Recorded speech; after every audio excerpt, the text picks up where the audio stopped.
Hello, world, and welcome to another episode of Into the Blue Zone, a plant-based production.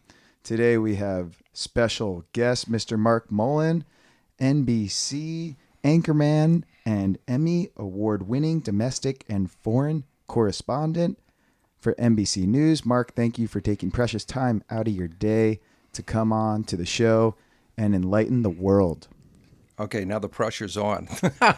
Thank you. It's good to see you, and you're doing great with these podcasts. You're up to how many now? This is 25. Wow, Yeah, kind of a milestone. you're a pro. Yeah, Congratulations. yeah. And, we got a little bit of a schedule here, so we're going to try to stay on task. I've been trying to better each podcast, so I'm staying within the hour range. And we'll kind of dive right into it. Okay. Something that I've wanted to talk about that's on the lighter side is flying and anxiety and surrendering. And the word surrender has been thrown around quite a bit, I feel like. And flying's like such a great example of like, hey, you have no control. And you fly a ton. And you do fly, correct? I do, and I'm a private pilot also. Yeah. Yeah. So talk about like limiting anxiety while flying. I mean, is it just repetition? There's people who get really nervous. And do you have any flying tips? The interesting thing is the reason that I started to get interested in aviation and flying to begin with because I had a bit of fear of flying. And I was thinking, okay, maybe the more knowledge that I have, the better it will be. And indeed, that was true. There's still some aspects where when I'm flying commercially, and you and I have been on a flight together, and if you happen to run into like really, really bad weather, I think sometimes I almost get a little bit more nervous than even before. But it's just experience, and it's just kind of doing it. And the more I learn, then the more you realize about how truly safe many of these planes are. Then it does give you just some more comfort. But I certainly understand, and I have had fellow passengers who've been next to me that were really distressed and really fearful. And that can be obviously really tough. The part that makes me a little bit more nervous is that when you're going through the ground portion of your flight training, your flight school, where it's this whole thing, you learn about weather, and you really realize, like during thunderstorms, how extraordinarily powerful they are. And if worst case scenario, a plane went into a thunderstorm, they're so powerful, they have the ability to actually just flip planes through the sky. Luckily, there's such great technology, not only with air traffic controllers that route them to safer routes, but on the planes themselves, where they have radars that they really can sort of navigate to a more comfortable area. But that said, anytime your stomach drops in a plane and you hit some turbulence, if it's unexpected, certainly it is jarring and things like that. But I think there's all kinds of tips and techniques, and so there's some wonderful websites out there, and I recall them right away, but I can get them back, and you can post them along with the distribution of this that can help things along. But sometimes it's just tough for some passengers to sort of get past it. But when I was a full-time correspondent for Today Show and for NBC Nightly News, both domestically, and then we had moved to China after that, I was in a plane constantly. And so you become sort of a road warrior, and luckily it does get better as time goes on. And I think is the statistic you're more likely to be in an accident in a car than in a plane. Is that accurate to date? Because I've read that. Yeah, that's still there? correct. And even even when you see the small planes that are flying around with general aviation pilots, people like me, when you're going up, I've heard so many times, like, there is no way, man, I'm getting in one of those things. It looks like a death trap and whatever. And even on those planes that you see, there are so many redundant systems. And, I'm not some paid spokesman for the aviation industry. There's been plenty of mishaps. But there are usually two forms of fuel injection. There are two of this, two of that, just in case something goes wrong. Like, for example, I can tell you, not only as a private pilot, but also as a journalist who, as a local TV news anchor, we've covered so many of these sort of, planes landing on freeways and in fields and stuff like that. And, the newscaster will always say at the end of that, right now the flight is, the FAA is now currently investigating the cause of the crash or something like that. And that indeed is true. But the vast majority of times when you have planes that are landing on freeways and fields and in unexpected places, you know what it is? They ran out of gas. Mm-hmm. And people are like, how can that happen? Well, what happens is on planes, it's the most multitasking job if you're a pilot. You're trained to do this scan of out your cockpit window first, and then through all of the cluster of instruments. And it's the reason why you can fly for 3 hours, and it's totally exhausting once you've done. But what happens is, unlike if, Skylar, if you and I are going to a volleyball tournament up in Orange County, and we've got like a quarter tank of gas, we're accustomed that our cars on the highway will burn at a fairly predictable rate of fuel burn, right? Planes, it's radically different. You can go into headwinds, and it can basically double fuel consumption. So it becomes really easy sometimes for pilots just to simply not look down and realize that they have very little fuel. And I'll just do one more note, and I know you have a ton of stuff to do. Don't get me started with aviation, because I can talk like all day about it. This is great. This is great. But what happens is, what you're, and I've applied this to other aspects of my life too. What flight instructors drill into your head over and over and over again when you're training is, regardless, always have personal minimums. And so when you're looking at weather, if you're not an instrument rated pilot, you should have basically a threshold at which you will not fly if it's crossed. Visibility, types of precipitation, winds, and also fuel is another one. So I had this great crusty flight instructor who was really tough on me, and thank goodness, because I learned so much, that he would say, when you get to a quarter of a tank of fuel in each of your tanks, because in most planes, the fuel bladders are actually within the wings of the plane. That's a lot of times when you see a crash, why they burst into flames so much, because the gas tanks are basically in the wings, and those are made out of aluminum and other metals, and then they crash. And he says, even if your destination airport is 10 miles away and you have it in sight, and you get to quarter of a tank, land anyway and fill up, right? Just so you make sure and do it. And it may seem silly, and even in the FAA regulations, there's something called get there-itis, and that's basically what has killed many a pilot. They'll say, always employ personal minimums and don't cross it for any reason, and that will basically keep you out of trouble. So a lot of times it's just contingencies and stuff like that. But, next time that you turn on the news and you see a freeway plane landing, there's probably an 85 to 95% chance that pilot, well-intentioned, ran out of gas. Any familiarity with the Roy Halladay crash? He's a kind of all-time pitcher for the Philadelphia Phillies, and he was flying super low, probably 5 years ago maybe. No, I'm not familiar with that. Yeah, and he was like really aggressive flyer. Was he? And he would be like in Florida going right above on these really souped up mini planes. Oh, was he? Was it was he an aerobatic or acrobatic plane pilot or?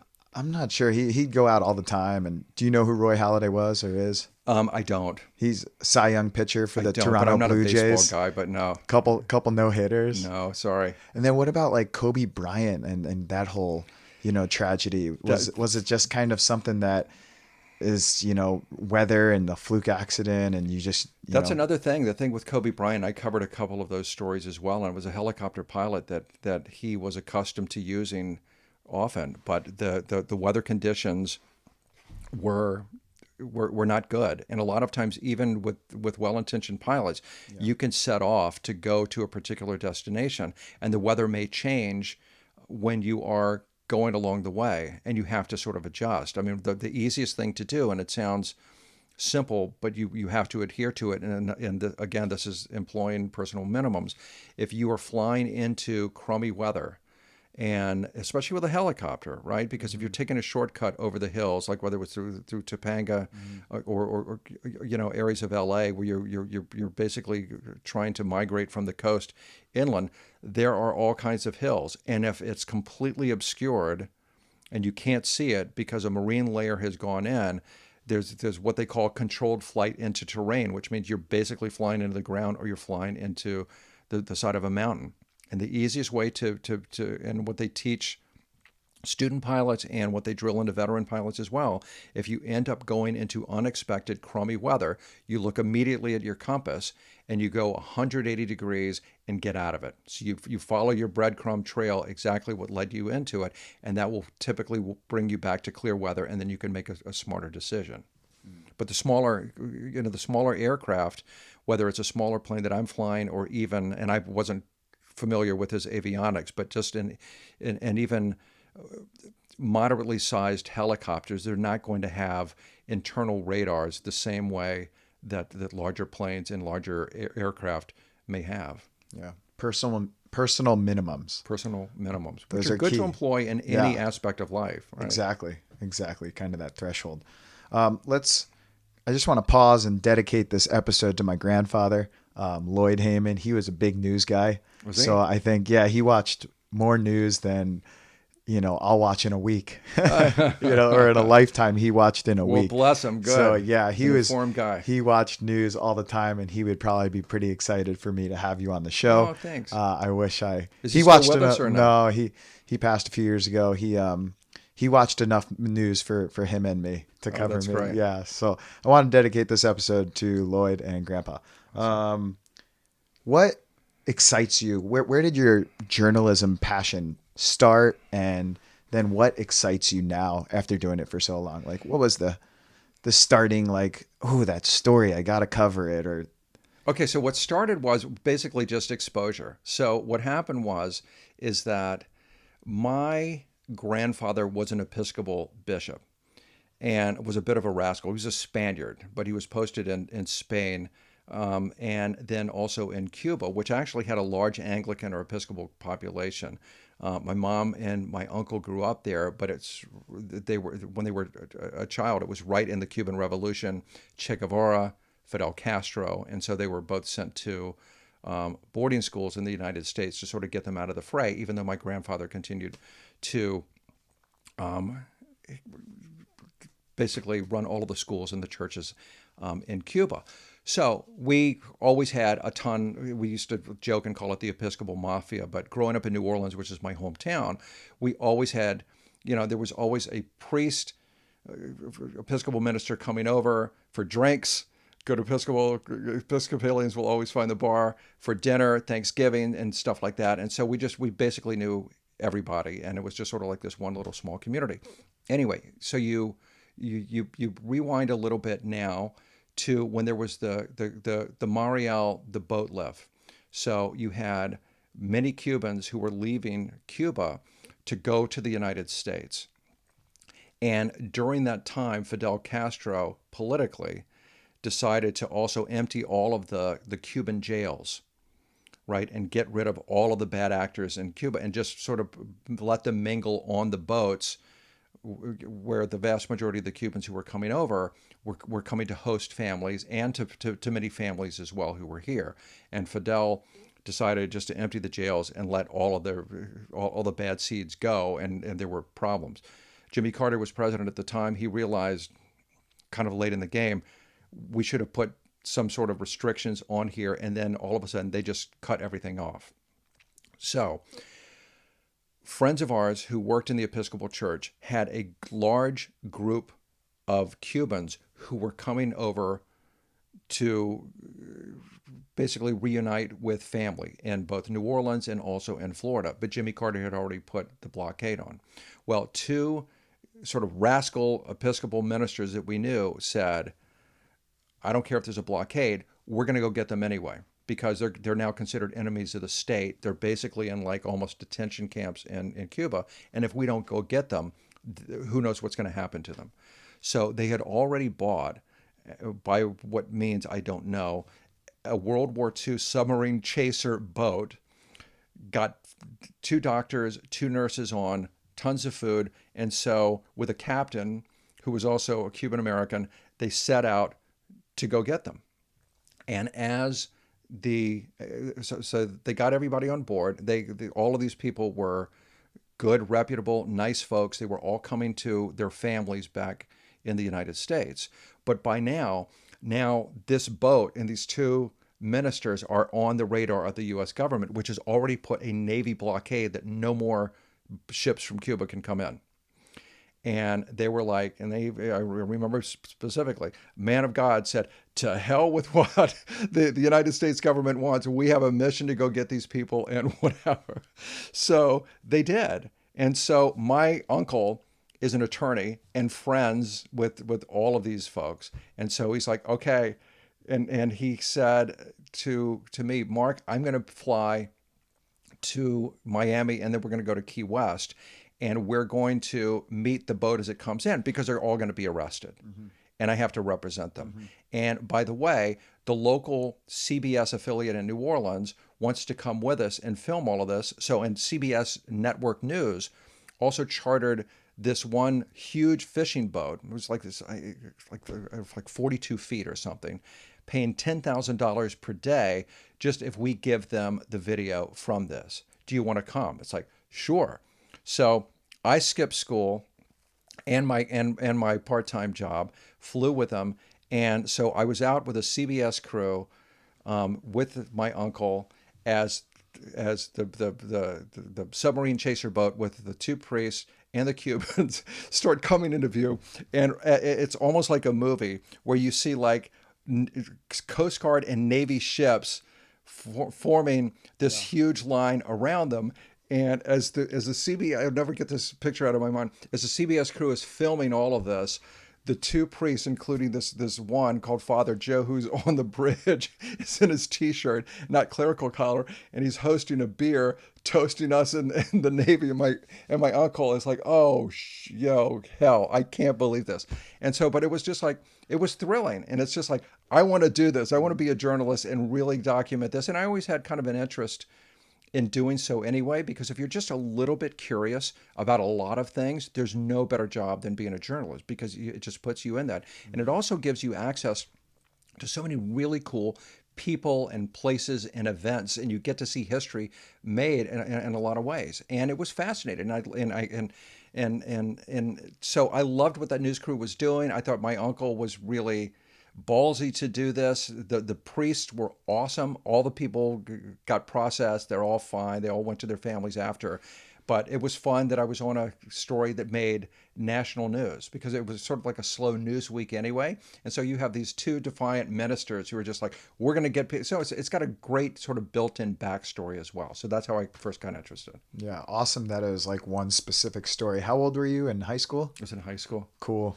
You're like, yeah, let's do it. Yeah. And then, I'm coaching volleyball, and I've seen some really good kids come through at the juniors level.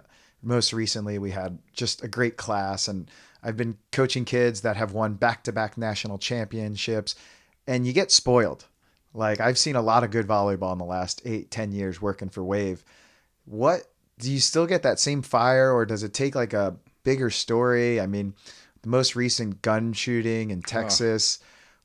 Do you get a little? One's ever going to get excited about that. No, my biggest passion of any story is not necessarily big stories. I've been so fortunate, especially when I was working for network news. I worked for NBC, as mentioned, and then I worked for ABC News also before that.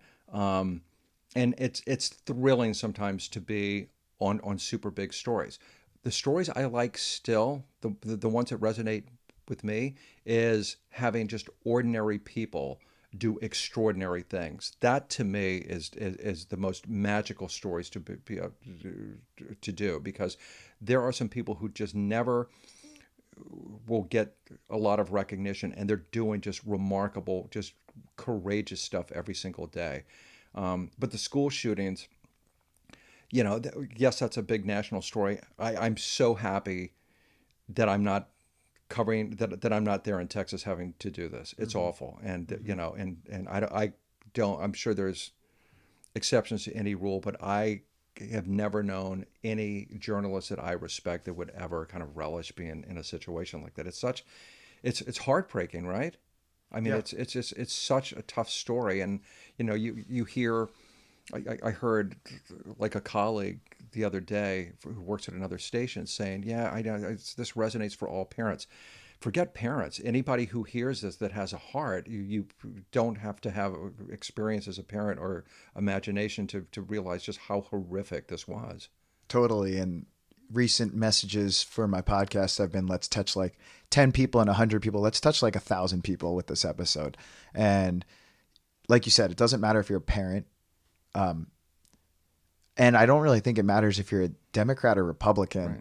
or anyone. If you have some type of, brain that's wired, and you understand what's good and bad, and like things need to change. And Yeah. I would love to try to make a change outside of this podcast and our talk.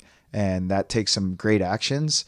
The people in power, do you think they are just protecting their own butts a little more so than looking out for the future potential next shootings? Maybe. I mean, I can't go into somebody's head, and and you don't know if they're doing that or if they're representing their constituents who, regardless of your politics, may be informed or really misinformed. I think no matter who it is, I mean, here's the thing, most of the country lives in the middle, right? And so much politics and even media for that matter, everybody's sort of playing to the sides now. And I'm happy if you want to, in the course of our conversation, talk about the role that the press sometimes plays, both good and bad these days, to sort of the divisiveness that happens in this country. I just think people live in the middle and they want something done. So let's say, if you are if you want more gun control, right? The gun control advocates that I've interviewed over the years,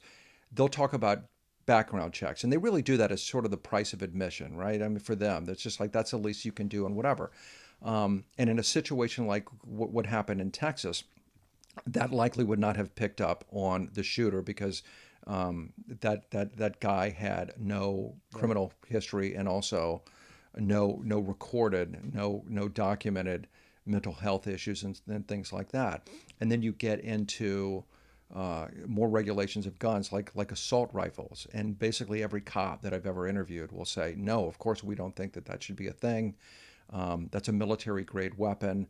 You hear the comments. If you're saying that you need an assault rifle because you're a hunter, if it takes 500 rounds to bring down a deer, then maybe hunting's not really your sport, and the things that you hear like that. So that's one school of thought, and what they'll tell you over and over and over again, the basis behind that is simple math, right? If you have some bad actor that goes into a school or any other place with two pistols, two six-shooter pistols, and a shotgun, right? At some point, fairly quickly, they're going to have to stop and reload.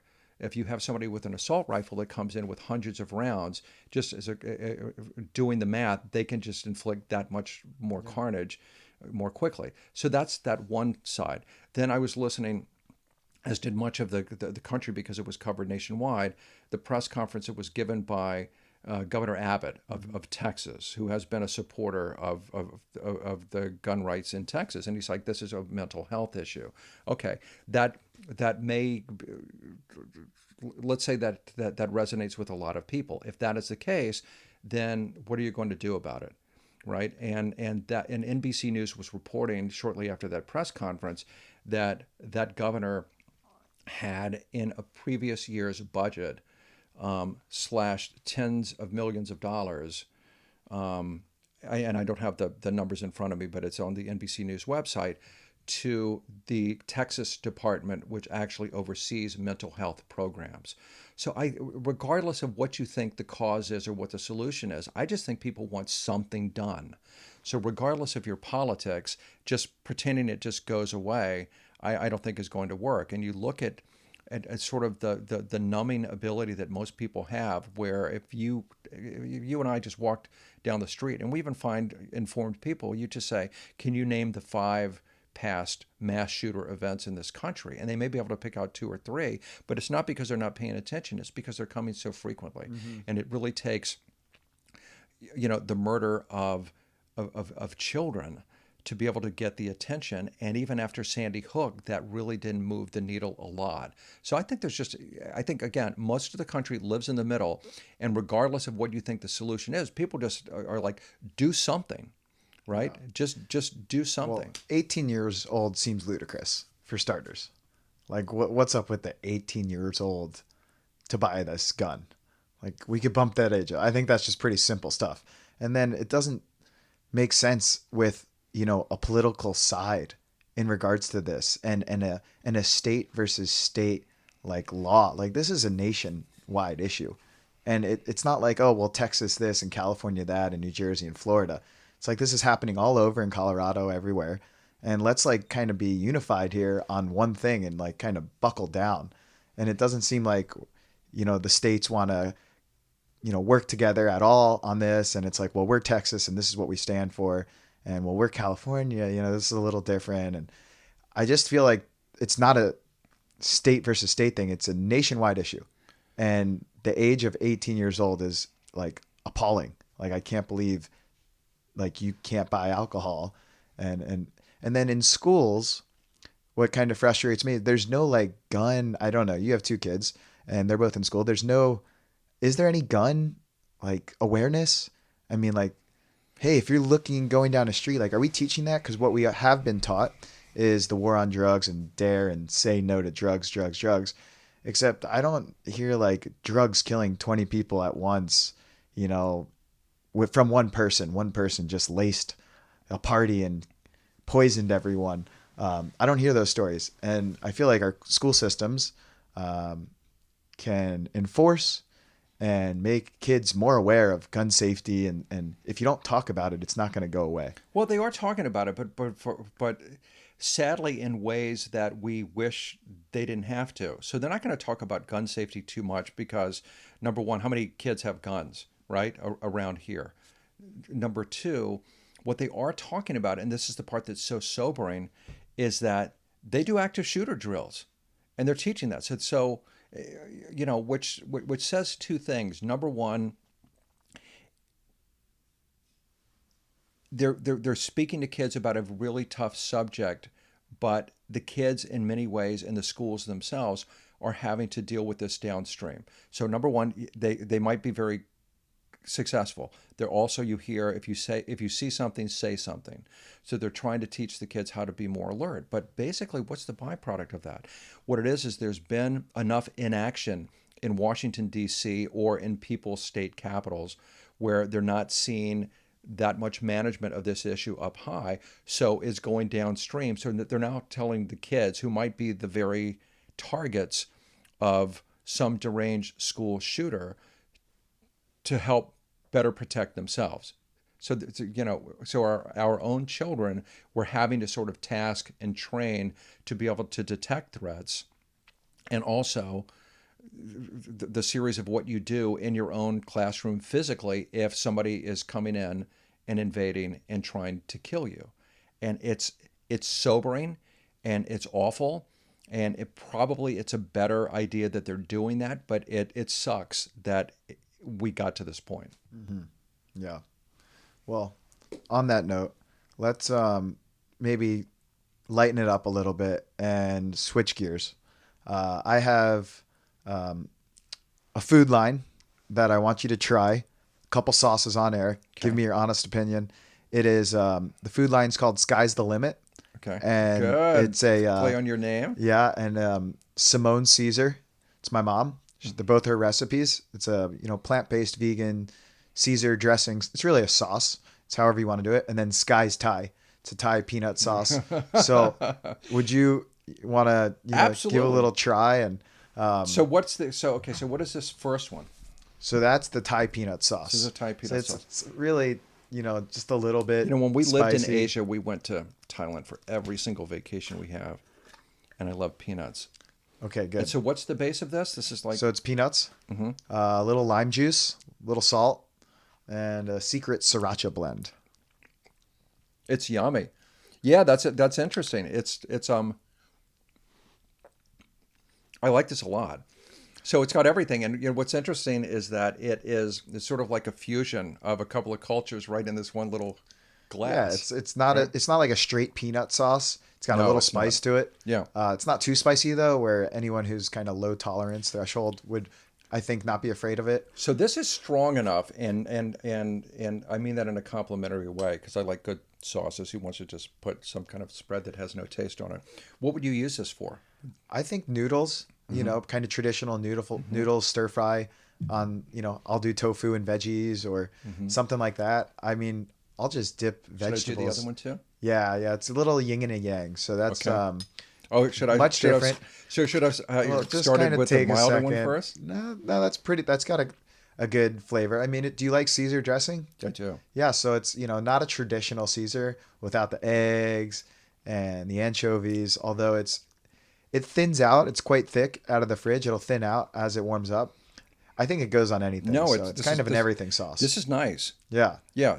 it's got a You could put this in noodles too, like maybe with a little shrimp or something too, yeah and just kind of fold it in. These are nice. anything. So what? So peanut was the base of the other one, and what's in this one? Cashews and tahini.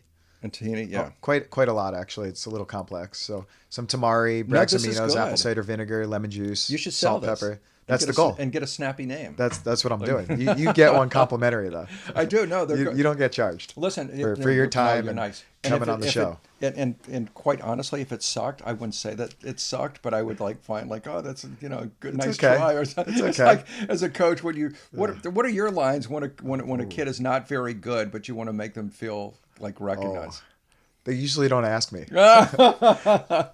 Well, you and could be a tough coach, but you're a fair coach. I am fair. I've had a very talented 8th grade boys team, and I ride my best players probably the most. Although I definitely give it out evenly, so it's not like they feel like they're just getting it. Right. And everyone kind of, hey, if you're not doing it as well as I think you could be doing it, like The kids you're gonna like you, hear by it. the way. Yeah, that's You're a good that coach. You can seems be kind of tough sometimes. But yeah. they like that. It's good. Yeah, they need it. These are nice. They need it. By the Great. way, though, these are Great. good sauces. Well, I think Seriously. let me know what the kids and really it's the kids. If the kids like it, then it passed the test because kids are a little more stubborn with trying new sauces and both vegan, both plant based, gluten free, You organic. like that?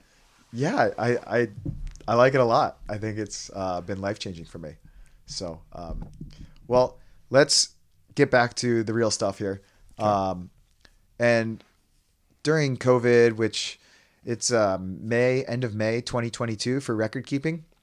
During COVID, I was getting a little frustrated, or I don't know, maybe we're missing the boat with the press and the media coverage on stuff that is probably obvious when it comes to working out and eating healthy that isn't being focused on enough for our obesity issues across the country and like general like recovering from COVID or preventing like a serious side effect from COVID or anything. Can the media cover more positive stories, and can we encourage people to run, work out, even though we know we're supposed to do that stuff more often and eat healthy? Sure. So, do you mean the media is covering just? Should they do more positive stories in general, or just based on nutrition? During COVID, there was no, hey, go run, go for a walk, eat fruits. Like there's nothing. It's all, pharmaceutical information and this and that. Yeah, I mean, I think that's a good point. I mean, first of all, in any newscast, we're trying to sort of distill the best and the stuff that you think that the audience needs to see the most. And it's not always right. So if you go on a website, or a newspaper, not that many people will get newspapers anymore. There's still a bit of subjectivity. There's a headline, there's a front page, and the rest of that stuff. But as a news consumer, you can basically go through and choose and read whatever you want to. In a newscast, you have to take whatever you get. And it's tough sometimes because you have to go this, you know, stories which you think people need, some that they may want, and all the rest of this stuff. I think we were so overwhelmed a lot of times. And listen, I'm not going to sit here and make apologies about media. We are an organization, an institution rather, that goes online and on TV every single day, and you're pointing out what other people are doing wrong. So we better have a thick skin and be able to self-scrutinize and take our lumps when we don't get it right. So that's completely fair. There was this period of 2.5 years where there were three major stories which dominated the news. There was presidential politics, Trump's reelection and Biden's campaign, social justice and injustice, and also COVID. And there were times when COVID dominated our newscast. In fact, my co-anchor, Catherine Garcia, pointed out on Tuesday that she says this is the first time in 2 years that we haven't had a COVID story in one of our newscasts. But I think it's sort of like drinking water from a fire hose, that so much is going past you, that you're just basically centering on the biggest pieces. But the nutritional aspect, and whether during all of this time for people sort of getting healthy by also fortifying their bodies with nutrition and other things like that, the truth of the matter is that there was really an absence of, a proper spokesman for that movement that came about. And the whole thing, because you and I have had conversations on a plane and on flights and different things about this, and I get your frustration a lot of times, which I think comes from a really good place. A couple of thoughts. Number one, there's so much noise with food and nutrition to begin with. So I think by now people are just overwhelmed, and you just turn on even your Facebook feed, and there may be somebody pushing this or that or whatever. And then I think even with people you would think would be in the know, there's not always consensus. I don't think that anybody will ever come out and say going vegan is unhealthy. Nobody would say that. But people have to have enough reason to sort of do it. Like, for example, I'll give you one quick sort of anecdotal story. Maybe 7 or 8 years ago, I was worried about having food sensitivities. And I went to a naturopathic doctor that was really well recommended, who has a thriving practice, 2 different offices within the San Diego County area. And when we got to the nutrition part, she had given me some things to eat, and it was to stay away from red meat and the rest of this. But there was other protein on there, including chicken, turkey, blah, blah, blah, some other things. And I even asked her, I said, I heard that you were vegan. I'm kind of surprised that you're doing this. And she says, I was vegan for years and years and years. I'm not anymore because I was having trouble getting the protein that I needed, and I'm a competitive athlete. And so she says, what I tell people is just make sure that you get really quality, well-sourced proteins if you're going to eat animal protein and the rest. And my only point is, it's not like I said, oh, aha, this is what I have to do. But even among some of the people that you would think would be in the know, there's not always complete consensus. To me, what it comes down to, and what I think is really good about the direction of your podcast the whole time, is that people have to have good reasons to do that. And I think it comes down sometimes to marketing. And I don't even mean like paid advertising, but to have people out there that are really promoting what's good about it and what's cool, and and taking small steps. So like Andrew Weil, right, who's done so much for integrative medicine, and he basically even coined that phrase when he did that. He is one of the backers of True Foods, right, which I think is a good restaurant, right? And he purposely, and I did a story on the chain when it first opened on this movement towards better foods. So I have done some, but what was interesting about the managers of True Food, which they said was, it's purposely put in mainstream shopping malls. We needed to get it in front of the mainstream. The one you go to at at Fashion Valley. It's right across from the Cheesecake Factory, which you talk about a competing menu, but they said they wanted to purposely do that. So if you have, let's say Skylar has a date with someone, and you go into that, and the person that you're dating necessarily doesn't follow the same nutritional guidelines, she can look at that menu and still find something hearty and good and conventional enough that it will do that. So I think little by little, the more it gets pushed into the mainstream. And if you have people saying this is cool and there's stuff that actually tastes really good, and sometimes it can happen. Like I'll tell you, I went into Rubio's the other night and I got like a salad and I got impossible meat on it. And the impossible meat there, at least in my opinion, right? I can completely, and this is just me. So folks don't, Take it with a grain of salt. right, take it with a grain of salt. I think it tastes better than their beef there. Don't Right? take that with a grain of salt. So Take that literal. So it's fine. But yeah, should the press do more? Yes, but it's just there's not a lot of voices out there that are promoting it. That's the thing, and we can't. Maybe I could be the voice. Okay, maybe so. Maybe I gotta keep reading. I've read some books. I've taken a little nutrition courses, and You don't have to do that. I I think people experience. I think credibility comes the most from people who've been there and just say, look, this is what my life and what my body felt like before this. This is what it does now.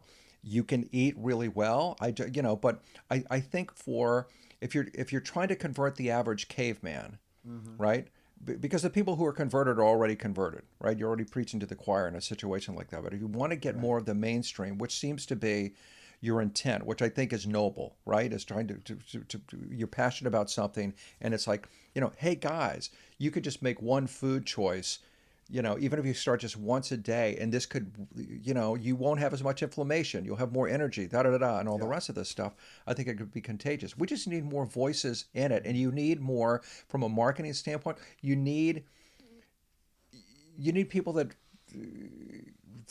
will be leaders in this movement, and other people want to follow, and it's not necessarily someone's stereotype of what you think of a vegan is, or just to kind of make it cool. And part of that is sort of like self-marketing and having good voices that speak up. Yeah, and I think being a coach, I never really connected sports with like a pigskin, football, or there's not a lot of. I'm big into pro sports, and I don't think that's a traditional vegan person who goes and watches football, and it's more kind of like a meat eating alcohol stereotype person. And yeah, the voice for it resonates with me because we live on our phones and there's so much out there on social media, although in person as a spokesperson on the news or at a rally or at an event or at a consistent scheduled meet update, I don't know too much around it in a very popular area where veganism and healthy eating is popular in San Diego. And on social media, there's people with thousands, hundreds of thousands of followers and race car drivers and professional athletes, although they're not really focused on that. They're a professional athlete who happens to be plant-based and vegan. That's a good point because you're on social media a little bit. With the vegan world, it's super popular and everyone's kind of hiding through social media on their phone or doing their own thing as opposed to being in the community where the news is. Right. You're a coach. You know what I think would be so helpful, in this whole movement? So let's say you're starting a food company with your stuff. And this is a great way. Your sauces are a good way to do it because it can be integrated into traditional meals and all the rest of that. So it's a really good start. But if you were to expand on all of that, and you wanted to start a whole food line, who might be great to get? You find pro athletes. Right? Because they're, yes, you may see these pictures on watching Hard Knocks on HBO of the linemen who go and are eating a half a cow, whatever. But let me tell you, the pro athletes that I've interviewed over the years, especially the elite athletes, they're watching everything that goes in their body. And if you had people like that your average stadium fan is watching, I think it could make a really big difference. So I'll give you one admission with me. I mentioned that I had done food sensitivity testing, like, I don't know, 7, 8 years ago, right? I wasn't going to do it. And I worked with this one fellow co-anchor at my television station here in San Diego, and I was explaining some of these things. Like, I'd gotten a rash in, like, the crook of my arms, and it's like, I've never been a rash person. I don't know what this is. And she said, you should go to this one naturopathic doctor because they do this extensive panel where they test for food sensitivities and all the rest of these things. And it's like, I was being a wise guy, and I said, you know what, I'm not going to go there, because I'll tell you what, I will go and they'll tell me to put 60 drops of some green liquid goop in a glass of water and do that and stand on my head and whatever. And she's like, don't be a dummy. Just go there and just try this and whatever. And I was thinking, I don't know if I should. And then I thought, and I had interviewed Drew Brees, the retired New Orleans Saints now, but he was still playing, and he has an off-season home here. And I remember that after his catastrophic shoulder injury that he had when he was playing with the Chargers, and basically a game that would have ended many people's careers, and it ended his time here in San Diego with the then San Diego Chargers. He had Dr. James Andrews, who's a noted surgeon out of Birmingham, meniscus. Alabama. Oh yeah, What's that? He repairs all the knees, Right. all the ACLs. And he told Drew Brees, as part of your therapy, I want you to fly to Seattle, and the best allergy food testing guy in the country. I want you to go get tested extensively after. And he's like, I'm not allergic to any food allergies. I don't need to do that. He says, let me put it to you this way. Most allergies are not presented with a rash or even with inflammation or whatever. A lot of times, especially if you're younger and you're very fit to begin with, but he says, it's not until it really gets bad that you have these outward symptoms. In the meantime, though, your body thinks it's a foreign substance. So do you want the energy in your body going to fight that which you could have just eliminated by not eating it? Or do you want it to repair your shoulder and you still want to have a career in this league? He says, okay, I'll go. And he did, and found a number of things. So when I was contemplating whether or not I should go, I remember the Drew Brees story, who didn't want to do this at all. And I ended up going. And Skylar, oh my God, my report looked like a pinball machine. It was just like there were like 14 different things that I was sensitive to, from coffee to dairy products to a bunch of gluten. And even before that, it's just like, what's this whole gluten thing? Is there really anything to it? And like every derivative, there was like red marks next to whatever. And I cut it out, and I felt better instantly. Yeah. And that's the beautiful part of it. Like I've seen miracles on documentaries of people who can't walk, and 2 weeks later they've eaten berries and now they're up walking. Yeah, like, it's crazy. But maybe but get some of those athletes that there's just the mainstream looks up to. And that's the marketing side you mentioned earlier, with the fast food industry going after the athletes, promoting the Subway, the whatever pizzas. That's the problem, that the kids are like, oh, like I mentioned this on the podcast last time with Michelle May, like Steph Curry and Simone Biles is doing a Subway commercial. Like, we actually believe as kids who are growing up that, oh yeah, they probably eat like Subway. Like you mentioned earlier, like the athletes are, so detail oriented with their nutrition and their diet and their lifestyle. There's no way they're eating that stuff on a consistent basis. It's their livelihood. And so that's one thing, right? So you need a spokesman. I see Jeff Garcia in the gym in LA Fitness. I hit him up. He's a quarterback who I've seen, and he spoke at Wave at, pumping up the kids actually. So yeah, I think let's keep putting our fielders out there. And so you have to do that. So you have to have somebody, and then you have to have products. So if it's something that's completely new to everybody else, you got to tell them what they can eat. Yeah. So if you just go, look, if you go to the guy who's in the drive-through at Carl's Jr. and say, eat these tofu chunks, or it's not going to happen. So there also has to be, you got to tell them why it's good. Yeah. And make sure that it is good. Yeah. I mean, they got to trust it, right? And they have to trust it. They have to trust it. They have to trust wherever the information's coming from. And they have to, trust that they want to try it. Right. And then when they try it, if it's good, the trust is, Right. And water then, under the bridge, and now they're going to keep doing it. right. And give them something good, and, Yeah. or invent something that Yeah. will be an alternative. Yeah. It's a work in progress, one person at a It's a time. And worthy pursuit. I think yeah. it's great. Yeah. It's wonderful to feel passionate enough that and I wonder if it's frustrating for you sometimes because it's just like some of these food choices would be so easy for somebody to make and would do such good. I Totally. just wish they could get it really quickly. And I was eating a ton of beef right before I did it. Like, I would think a lot of people who went vegan, unless you're like from birth, like, it's not like we didn't eat fast food. And, I was feeling that. And I was eating a ton of steak, on the just frying it up, and then like switched. And now I'm running a marathon, and like, I'm not even that sore, which is like a testament to the lack of inflammation and all that. And, Right. there's a lot of information out there on the social media and on the world. Just got to get more, involved in person in the community. And that's kind of the goal of what we're doing right now. Good, good, good. All right, last couple things here, and then we'll move on with our Friday. So you were in Iraq for quite some time, along with a lot of other places, correct? Yeah, so I did 6 embeds, but unlike like some of the full-time correspondents, like one named Richard Engel, who's actually on the front lines in Ukraine right now. Richard was there full time. I had the luxury because at that time I was based in Los Angeles for NBC News, but usually when you go in country, you're there for about a month, and then you get to leave after that, and then I'm back in my bed. But yeah, I did. Did you I ever have any worries about Oh my, are surviving you kidding? every day? Every day? Are you kidding? Were you just like, this is?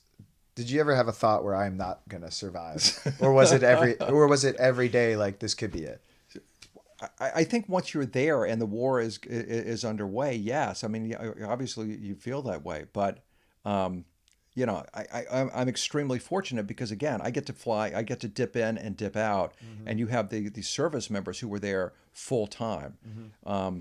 and it's crazy just to get there. So first of all, before any NBC News employee ever goes into a hostile environment, as they call it, you have to go do a week of training. And they have some of the schools in the United States, but the one we went to was in Hereford, England, which is run by all former British Royal Marines and SAS guys. And you learn everything there. It's fascinating. I mean, it was actually a lot of fun.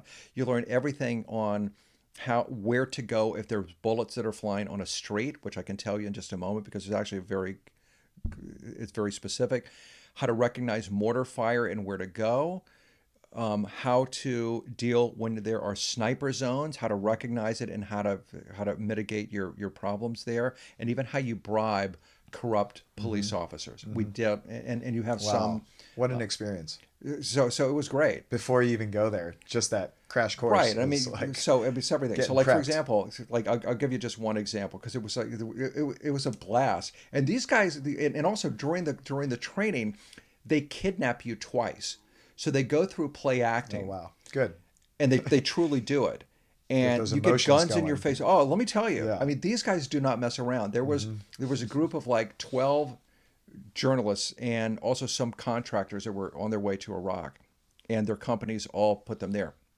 So we get abducted 2 times, and they pull us out, and they had one British guy who was a contractor. I think he was working for some defense whatever, and he was going over and really kind of cynical and whatever. And we got abducted on the second day.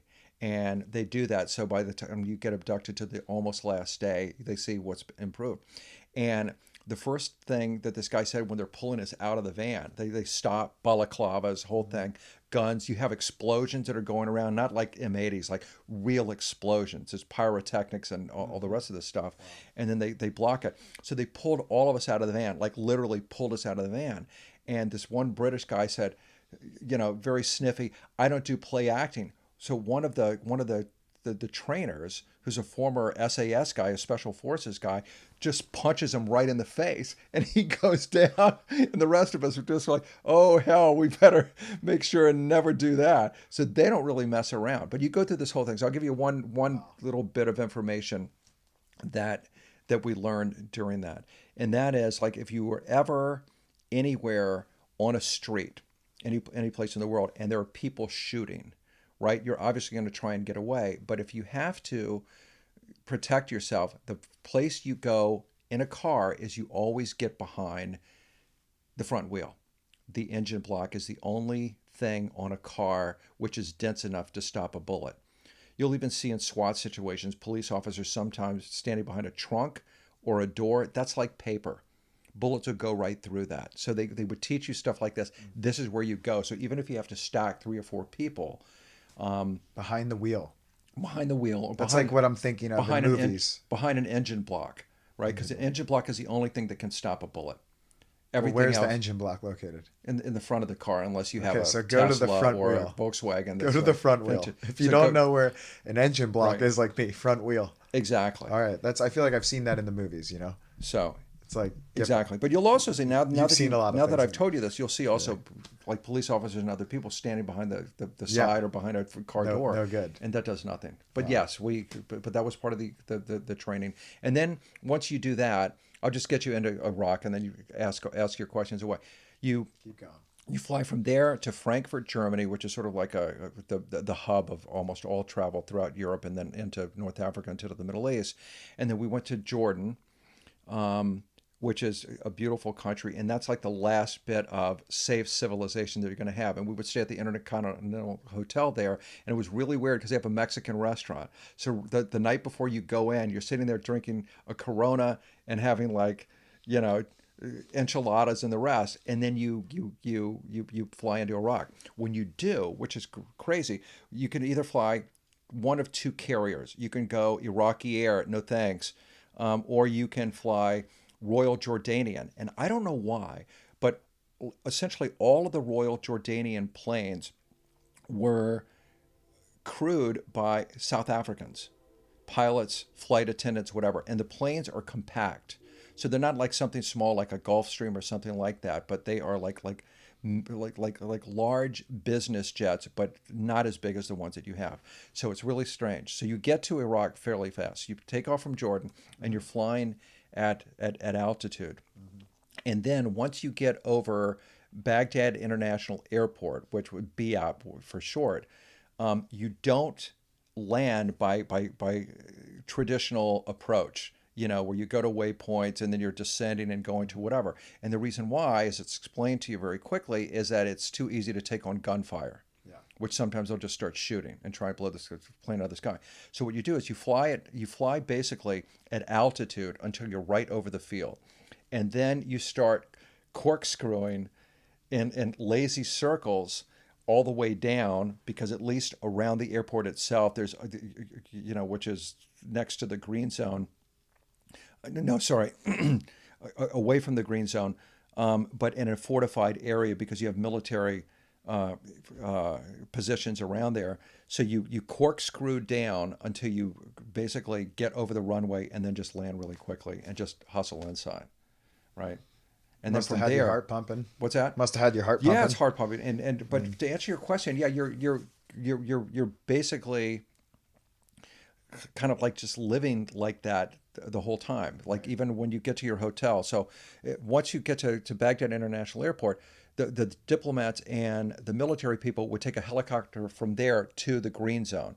For us, the rest of us, you have to like drive on the streets of Baghdad, which are really, really sketchy. Like when you used to look at pictures on TV and you would see like these empty streets where there was an IED, it always looked like Baghdad was empty. It's not. It's like a huge city and everything's bumper to bumper. That's why they would do so much carnage when they would have these IEDs that would sort of go off.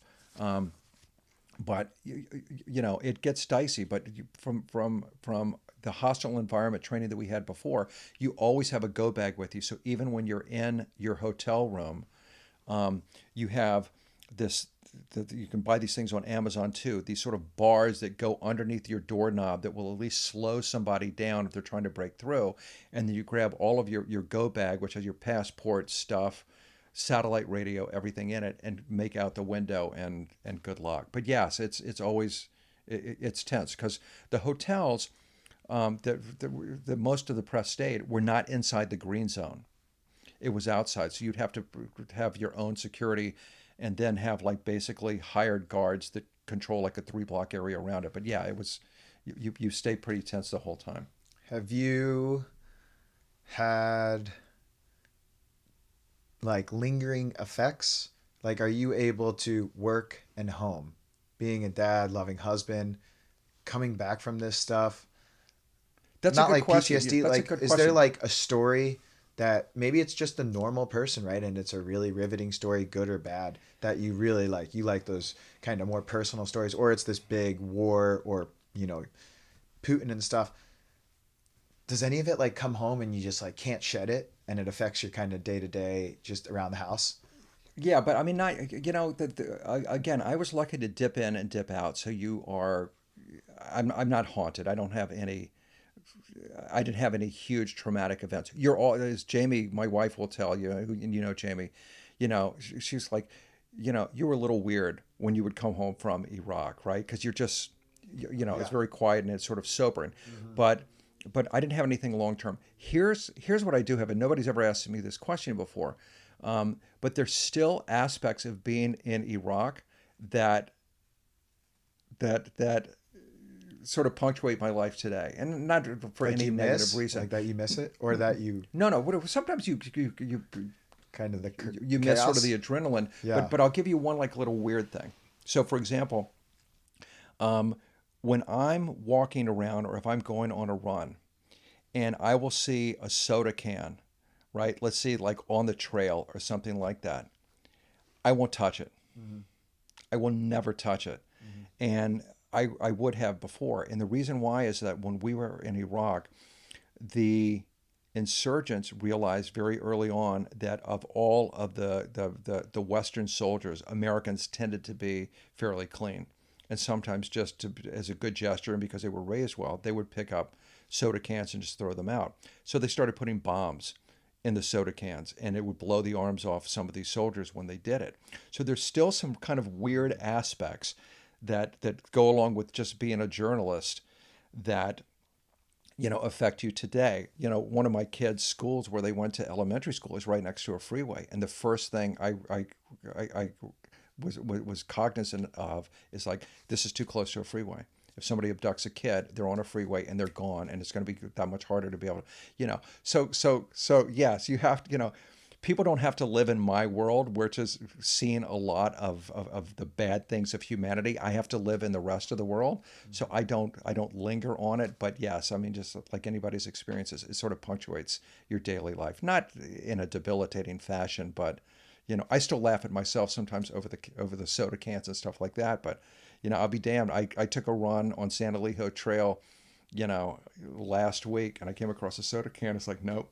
Mm. I'm trying to pick up more trash, and now I'm gonna second guess it. Like, that's the trash people. But it Like, was awful. I mean, just out here, I'm always no, but trying to it's pick up terrible. It's like trash, and sometimes you know too much as a yeah, journalist. I mean, like even yeah, totally. even in Iraq, by the time I went there, the insurgents had graduated from being JV to varsity. And there were some bad guys, and even like the roadside bombs, even if somebody just got a little bit of shrapnel, many times they would die because they learned themselves early on that they would put rat poison in a lot of the improvised explosive devices, not because it would poison somebody, but rat poison a lot of times has an anticoagulant. And so a human can bleed out fairly easily just by even some minor shrapnel wounds that come in. Or they were doing things like they were sewing them in dogs, and the dogs are wandering around people and stuff like that, and then they detonate them remotely. So you see a lot of wonderful things in journalism, and you see the not nice things as well. Well, congratulations on such an illustrious career that you've had so far, and that are going Thanks. to keep having. Thank you. So you're an awesome person to know. Kind of circle back to our first thing about flying.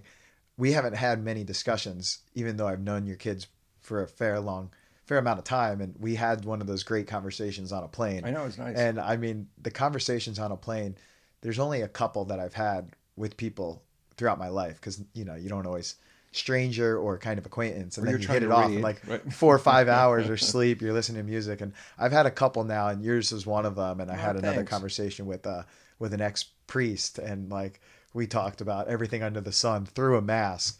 And those conversations on a plane are just ones that you remember for your whole life. And Oh, thanks. you're just such an awesome person that I was like, oh wow, like Ditto. besides You'd be a great journalist because yeah. you've always been super, super inquisitive about a lot of things, and you have a ton of passion as well. I took journalism back in Did you? seventh, eighth grade. Yeah. Well, Yeah, it's like, still there if you yeah. get Well, tired of this kind of coaching doing thing. it right. Like tired of the coaching thing is it's more like life coaching now, Right. and motivation and encouraging and through the food maybe more so than through the athletics because I'm learning there's more than just sports in the world. As a kid, as you can tell through the decorations, it was very sports You oriented. have some nice jerseys in here, by the way. Yeah, yeah. So inspired by Jackie Robinson and watching Brian Dawkins, and Eric Who I know Lindros now. and Allen Iverson, and Right. yeah, some really high end athletes. That was my whole life. And then I'm like, wow, there's like this food and this pandemic and health crisis and obesity crisis. So maybe let's take on something that's not just youth sports. And yeah, you're just super fascinating. I'm sure whoever's listening, give a little wave to the camera again. This is Mark Mullen. Mark, I I have forgot. Yeah, I forgot we were filming this. yeah, this is great.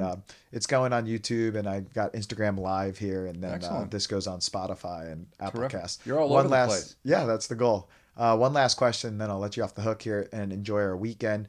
The key to life. This is something I've been asking to every guest, and the more I keep asking to the guests, I'm going to talk for a second, giving you a chance to answer. The more I keep talking and asking the questions, the more I realize my answer originally was maybe not as fulfilled as what I now think it can be, and that was waking up to the sun as opposed to an alarm and making the bed. For me, if I make the bed, like keeps everything up here clean, and if everything feels clean up here, that's a good start.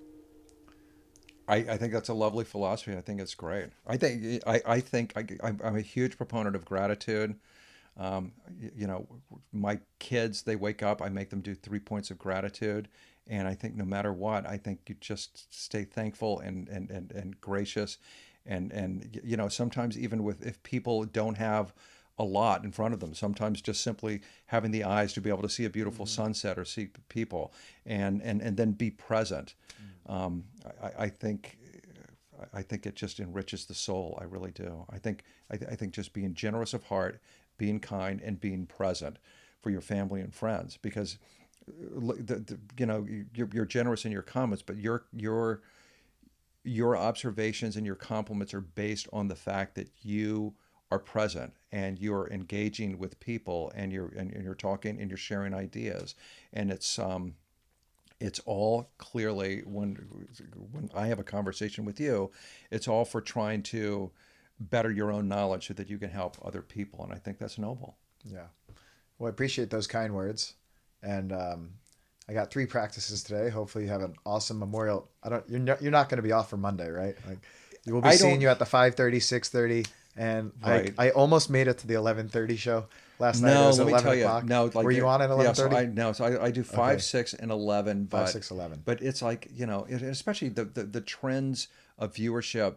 In the last few decades, you have more and more people who are just waking early and whatever. So 11 o'clock, I admit, is really late. I'm a Yeah, morning person. yeah. I You can't. know, I'm I going to bed like I at woke up 9:30. yesterday at 5:30 a.m., which is not smart when I get home and probably go to bed at Yeah, like 1:30. But I usually catch up on weekends. cool.